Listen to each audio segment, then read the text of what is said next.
Kenya just recently banned the Muslim Brotherhood under the Terrorism Act. So they recently banned the Muslim Brotherhood, which is kind of like the umbrella for many terror groups across the Middle East and Africa.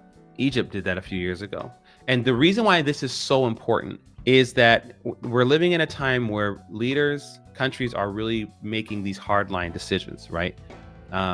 Iran has always backed Hamas. Qatar continues to shelter Hamas's leaders, and it's like a safe haven. Turkey is openly celebrating all of the things that Hamas is doing. And I say Hamas and Muslim Brotherhood because Hamas is an arm of the Muslim Brotherhood. With all that going on, Kenya calls it what it is. And we're seeing more and more of that happening in Africa. Ibrahim Traore, who is the president of Burkina Faso, he's a Muslim leader, but he still vehemently against outside Islamic forces. He sees what's happening in Africa. He's seeing the enslavement of Africans across the continent. He's seeing the terror.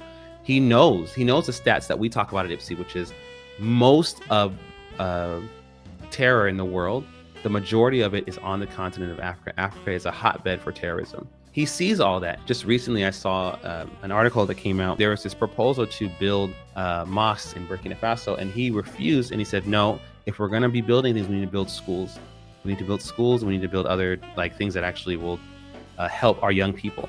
We don't need any more mosques here. And he's been very vocal about that and some other things as well, and including Burkina Faso's own independence, right? I remember he talked about if our military is funded by another country, then it's not our military. We can't really protect ourselves. We have to have our own military. We have to have our own self-determination. And that's happening more and more. And so Muslim Brotherhood is banned in Kenya. That is a huge step. And I think more especially young leaders are realizing that with all the internal problems that Africa has, there's also many external ones as well. And one of those things is radical Islam. And that has ravaged Africa for a long time. Like I said, you'll see that in the next footage that comes out from our CEO and founder as a part of the series, We Are Not the Same.